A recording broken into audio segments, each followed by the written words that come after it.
Thank you for joining us on this Friday night on a day that changed America. We're outside the Supreme Court after the landmark decision that overturned Roe versus Wade and ended a woman's constitutional right to an abortion. As you can see behind me, demonstrators both for and against the court's decision were quick to react here in Washington and across the country. More than 100 cities have already seen protests or plan to over the weekend.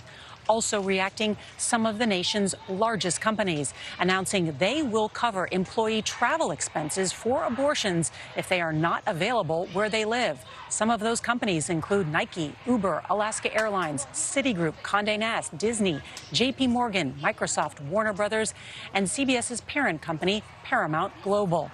And we also heard from presidents past and present. President Obama called the ruling devastating. Michelle Obama called it horrifying. And President Donald Trump said this gives the rights back to the states as it should have been long ago. We have a team of correspondents across the country tonight covering every angle of this story. We'll start tonight with our chief legal correspondent, CBS's Jan Crawford. Jan, this has been quite a remarkable day. Well, Nora, Roe versus Wade is one of the few decisions most Americans know by name. And today, the Supreme Court said it's history. When the crowd heard the court had overturned Roe versus Wade, there were cheers. It took every single one of us, people across the political and ideological spectrums, to make this a reality. A reality that for abortion rights supporters was hard to believe. This is a nightmare. I'm 21 and I'm terrified. In the 5-4 vote, the justices overturned the landmark 1973 ruling that guaranteed a woman's right to abortion, sending the issue back to the states to set their own policies. Roe was egregiously wrong from the start. Its reasoning was exceptionally weak, and the decision has had damaging consequences, wrote Justice Samuel Alito in a decision joined by 4 other conservatives. It is time to heed the Constitution and return the issue of abortion to the people's elected representatives. 26 states had asked the court to overturn Roe. 13 already have laws on the books that would ban abortion almost immediately. The others are poised to ban or greatly restrict it. Today, the Supreme Court of the United States expressly took away a constitutional right from the American people. President Biden blasted the decision. It's a sad day for the court and for the country. On Capitol Hill, Democratic lawmakers marched to the court while Republicans said the ruling was overdue. Hallelujah. I woke up this morning praying for this, and I never thought that it would happen. Good evening. In a landmark ruling, the Supreme Court today legalized abortions.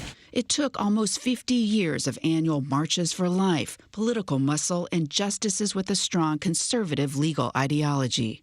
Chief Justice John Roberts voted to uphold the 15-week Mississippi abortion ban, but refused to join the majority decision to overturn Roe or a subsequent 1992 opinion.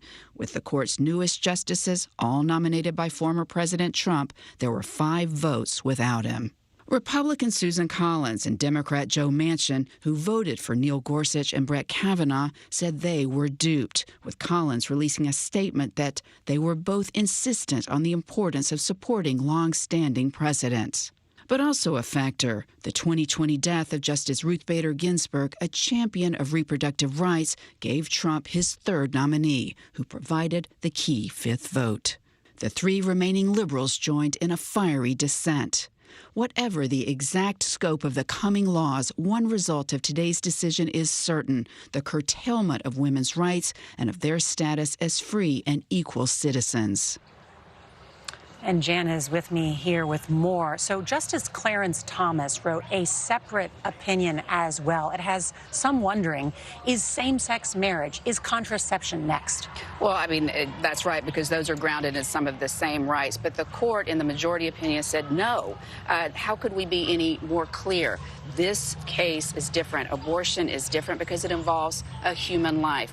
Those cases, the right to contraceptive, the right to same-sex marriage, are not being cast in doubt or threatened by this ruling, the court said. But Justice Thomas wrote that separate opinion saying he thought they could be on the table. But that's one justice. It takes 5. But what if the states move on same-sex marriage or to block contraception? Well, then that would be challenged. It would come right back to the Supreme Court, and you'd probably have 8 justices then.